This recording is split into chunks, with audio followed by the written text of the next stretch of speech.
안녕하십니까. 대한민국 수험생 여러분 반갑습니다. 수학강사 퀸 양지영 선생입니다. 자, 지금부터 여러분 2025학년도 대학수학영시험 수학영역 총평 및 문항 분석을 시작해 보도록 하겠습니다.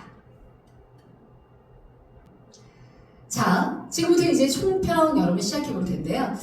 전체적으로 이번 2025 여러분 수능은 쉬웠습니다. 자, 이 영상을 보시는 우리 수험생들은 아무래도 바로 내년도, 즉 2026학년도를 준비하는 수험생들일 거라고 생각하고 이번 2025 여러분의 수능을 분석해 볼까 하는데요. 기본적으로 여러분 총평, 공통과목과 선택과목으로 나눠서 진행해 보도록 할게요. 자, 먼저 여러분의 공통과목은 작년 여러분의 수능 대비 난이도 하락, 그리고 올해 여러분의 구평 대비 난이도 상승이라고 선생님이 분석했는데 기본적으로 이번 2025 여러분의 9월 모의평가가 사실은 너무 쉬웠습니다. 사실 그래서 모든 여러분 전문가들이 6평과 여러분의 9평 중간 정도로 출제가 되지 않을까라고 여러분 생각을 했는데 생각보다 오히려 더 9월에 가까운 여러분의 시험이었다라고 보여지고요. 그래서 당연히 여러분의 9평 대비보다는 조금 더 난이도가 올라갔다라고 보시면 될 것 같습니다. 자, 그 다음 여러분의 수학 1하고 수학 2로 한번 나눠서 한번 총평을 해볼까요? 자, 일단 먼저 여러분 수학 1은 난이도가 비슷했다. 그리고 수학 2는 난이도가 하락했다. 라고 여러분 볼 수 있을 것 같아요. 수학 1은 사실은 체감적으로 여러분의 난이도가 비슷하다는 얘기고 기본적으로 작년 여러분의 수능 대비해서는 쉬웠습니다. 대신에 보통 우리가 변별력 문항이 출제가 되는 여러분의 번호대에 바로 수학 1 문제를 배치했다는 점이 조금 특징이라면 특징이고 이 부분은 사실 6구 여러분의 모의평가에서도 그렇게 진행이 됐었기 때문에 충분히 예상했었던 부분이기도 합니다. 그 부분 때문에 사실 수학원 난이도가 작년 여러분 수능하고 비슷하다는 거지 기본적으로 여러분 문제 자체만 봤을 때는 작년 여러분 수능보다는 쉬웠다라고 보여지고요. 수학 2는 확실히 난이도가 하락한 것으로 보입니다. 이 부분은 아무래도 N생을 여러분이 감안해서 수학2의 좀 난이도를 좀 내리지 않았을까라는 여러분 생각이 좀 드네요. 자, 그 다음에 세 번째, 바로 이런 킬러 문항은 감소했고 중킬러 문항은 증가했다. 자, 이 부분이 사실은 제한된 여러분의 시험을 보는 우리 수험생들에게는 좀 체감적으로 좀 시간이 부족하지 않았을까. 라는 여러분 생각이 들고요. 아무래도 이제부터 여러분이 공부하실 때 반드시 여러분이 이 문제를 맞추는 것도 당연히 중요합니다. 맞추는 게 1번입니다. 하지만 여러분은 맞추면서도 동시에 효율적이고 그리고 빠른 여러분의 문제풀이로 접근하는 것이 아무래도 제한된 여러분의 시험에 맞다라는 것을 머릿속에 염두하시고 공부하셨으면 그래서 무조건 여러분 맞추기만 하는 여러분의 문제풀이법은 우리 친구들에게 맞지 않다라는 거 좀 체크해 주셨으면 좋겠습니다. 자, 이제 여러분의 선택 과목을 한번 보도록 하죠. 여러분의 선택 과목은 작년 여러분의 수능 대비해서 난이도를 평이했습니다.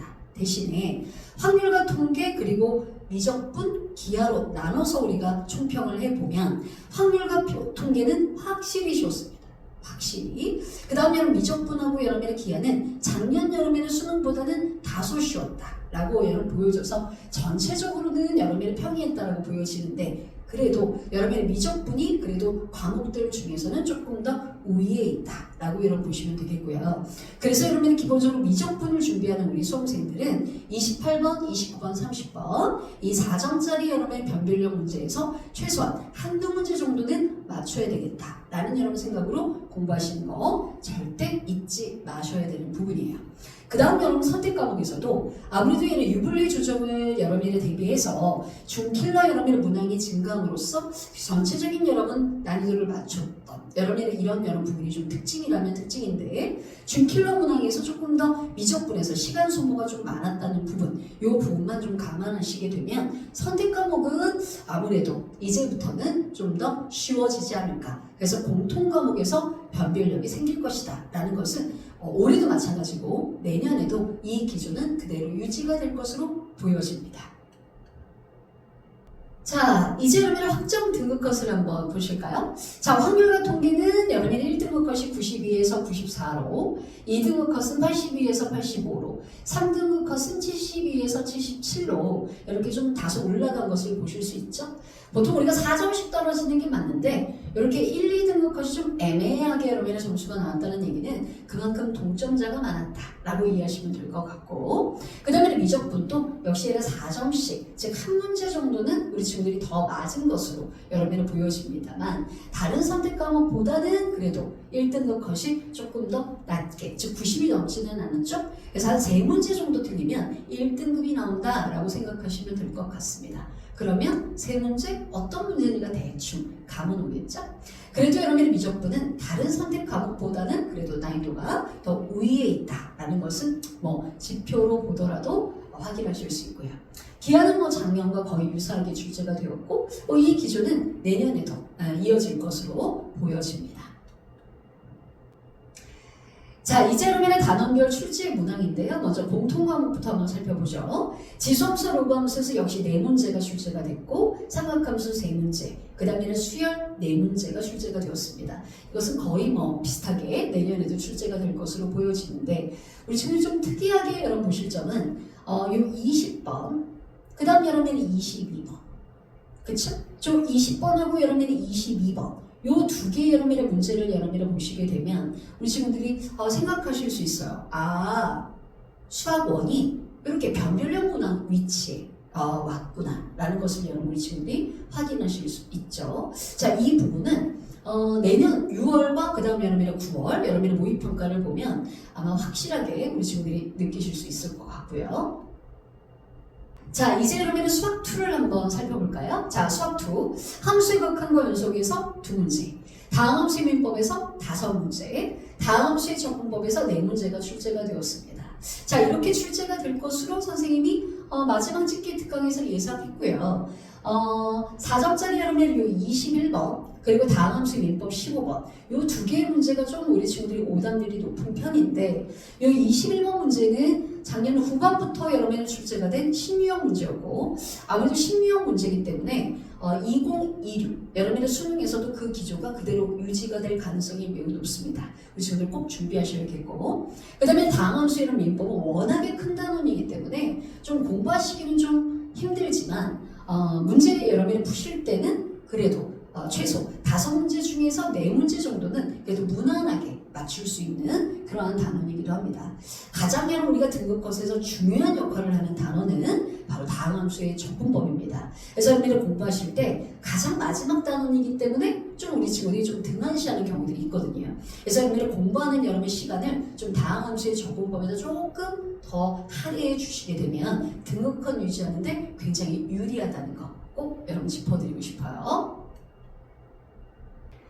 자, 이제 그러면 선택 과목 여러분 단원별 출제 문항을 한번 살펴볼까요? 자, 먼저는 확률과 통계가 되겠습니다. 경우의 수에서 2문제가 출제가 되었고 확률에서 3문제, 통계에서 3문제가 출제가 되었어요. 자, 이렇게 출제가 될 것으로 예상했고 여러분이 28번, 이 28번에 경우의 수, 즉 중복조합 문제가 나오고요. 2024 여러분의 수능까지 솔직히 여러분의 중복조합 문제를 조금 이제 덜 내기 시작했거든. 그런데 여러분 2025 여러분 우리가 시험, 즉 6부 시험을 보면서 중복조합의 여러분 중요성을 느꼈고 그리고 수능에서도 역시 변별력 문항으로 출제가 되었습니다. 근데 뭐 그렇게 어렵지는 않았어요. 대신에 우리 친구들이 여러분 이 3개의 단원 중에 사실 경우의 수가 좀 공부하기가 되게 불편하거든요. 그런데 3월 그리고 이제 우리 친구들이 뭐 5월 이렇게 교육청 모의고사를 볼 때는 경우의 수가 집중적으로 출제가 돼요. 그래서 내가 확률과 통계 왜 이렇게 경우의 수를 많이 틀리지? 라고 여러분 생각하는 것도 뭐 중요한데 문제는 이제 앞으로 6월 그리고 여러분은 9월 시험으로 가면서 점점 이제 확률 그리고 통계가 들어감으로 인해서 점수가 이제 좀 달라질 수 있다라는 거. 그래서 너무 여러분의 경우의 수에만 치중해서 공부하지 않도록 전체적인 밸런스가 되게 중요하다는 거 꼭 느끼셨으면 좋겠고요. 자, 미적분은요. 수열의 극한에서 2문제, 미분법에서 3문제, 적분법에서 3문제가 출제가 되었어요. 이것 또한 역시 이렇게 출제가 될 것으로 우리가 예상되었고 수열의 극한, 그리고 미분법, 그리고 적분법에서 한 문제씩 변별력 문항이 출제가 되는데 이 문제 중에서는 사실 30번이 제일 어려웠었죠. 근데 뭐 이거는 뭐 내년, 즉 2026에도 그대로 여러분 반영이 될 것 같고요. 자, 이 3개의 문제 중에 최소한이란 2문제 정도는 맞춰주는 거. 아무리 틀려도 한 문제 정도는 맞춰주셔야 된다는 거. 이것만 좀 유념하시고 공부하시게 되면 훨씬 좋으실 것 같고, 확률과 통계와 같이 수열의 극한은 좀 쉽거든요. 그래서 여러분 미적분이 초반에 여러분이 공부하실 때는 또 되게 좋아요. 오히려 확률과 통계보다. 그런데 이제 앞으로 미분법, 특히 적분법, 자 이런 단원들이 들어감으로 인해서 또 점수가 이제 미적분은 오히려 더 떨어질 수 있습니다. 그래서 여러분 전체적인 밸런스를 맞추는 게 굉장히 중요합니다. 기하는 여러분 2차 곡선, 평면 벡터, 공간 도형과 공간 좌표인데 미적분과 함께 사실 2차 곡선이 좀 쉽거든요. 근데 문제는 이제 초반에 이제 우리 친구들이 모의고사를 보실 때는 2차 곡선이 주로 들어가요. 그런데 이제 6월에 평면 벡터가 들어가고 이제 9월 여러분 이제 진짜 중요한 여러분 수능에서는 공간 도형과 공간 좌표까지 들어가겠죠. 그래서 초반에 여러분이 나오는 선택 과목의 점수만 보고 여러분의 학습 플랜을 짜시면 안 되겠습니다. 이것 또한 역시 전체적인 단원의 밸런스가 되게 중요하다는 거 잊지 맙시다. 자, 그렇다면 우리 친구들이 어떤 문항을 많이 틀렸을까요? 자, 1위는 공통적으로 모두 다 22번입니다. 22번이 수열의 귀납적적인 문제였는데 사실 그렇게 어려운 문제는 아니었는데 아무래도 시간 부족으로 이렇게 틀리지 않았을까? 라는 생각이 들고요. 그 다음에는 2위인 21번 기하에서는 30번입니다만 기본적으로 여러분이 이 21번이 어렵지는 않았어요. 근데 이제 우리 친구들이 어떻게 접근해야 되는지 아마 그 신유형에 대한 대비가 안 된 여러분 친구들이 꽤 많았던 것 같습니다. 그 다음에 3위, 4위, 5위 자 이렇게 여러분은 쭉 문항 번호들을 여러분 우리 친구들이 보시면서 어차피 여러분은 우리가 틀리는 문제들은 비슷하구나. 대신에 이제부터 우리 친구들이 공부하실 때는 반드시 이 문항에서는 변별력 문항 아주 고난도 문제가 나오겠지 라고 여러분 생각하는 선입견은 없었으면 좋겠습니다. 내가 틀리는 문항이 곧 변별력이다 라고 여러분 생각하시는 것이 좋겠고 지금은 옛날과 다르게 무조건 22번이 제일 어렵고 그 다음에는 무조건 여러분의 15번이 제일 어렵고 이러지는 않아요. 대신에 우리 친구들이 전체적인 여러 문제를 푸실 때 이런 오답률 높은 문항들 선생님이 쭉 볼 때 우리 친구들이 시간의 압박감을 되게 많이 느끼는구나 라는 여러분 생각이 들었습니다. 따라서 선생님이 강조했죠? 개념 공부하실 때부터 문제풀이 과정을 굉장히 잘 다듬어 나가는 거 이것이 굉장히 실전에서는 중요해 보입니다. 그렇다면 어떤 여러분의 문제가 고난도 변별력 문항이었을까요? 자, 먼저 여러분의 공통 과목에서 선생님이 두 문제를 뽑았어요. 첫 번째 20번, 그 다음에 두 번째는 22번입니다. 근데 그 두 개의 문항이 모두 다 수학 1이죠. 20번 여러분의 문제에서 조금 시간 소모가 많았던 친구들이 아마 이제 뒤에 있는 21번, 22번을 풀 시간이 없었겠지요. 자, 이제 이 기조가 과연 이제 고난도 문항을 무조건 이제 수학 1에다 배치할 것인가? 이걸 이제 6편을 봐봐야 이제 확실해질 것 같고요. 선택 과목은 일단 확률과 통계에서는 고난도 문항은 없는 걸로. 자, 미적분에서는 28번 그리고 30번. 하나는 적분법, 하나는 미분법입니다만 과거 여러분의 문제를 우리가 비교해 보면 정말 무슨 말인지도 모르겠고 그런 문제는 아니었습니다. 대신에 이 문제들이 사실 이제 우리 친구들이 생각할 때 좀 어려울 수는 있었겠다 라고 여러분 보여지는 문제였고요. 기하에서도 역시 29번, 30번으로 하나는 2차 곡선, 그 다음 또 하나는 평면 벡터 이렇게 해서 두 개의 문제를 선생님이 뽑았는데 특히 우리 친구들이 기하, 즉 여러분의 평면 벡터 부분이 상당히 좀 어려운 여러분의 개념이고 여러분의 문제의 변형도 여러분 심하다 보니까 30번 여러분의 문제를 굉장히 많이 틀린 것으로 보여져요. 자, 그래서 어쨌든 여러분의 기하를 선택한 여러분 친구들이라면 이 주관식 문제, 특히 여러분의 29번과 30번 문제가 변별력 문항으로 출제가 될 것으로 내년에도 우리가 예상이 되는 바입니다.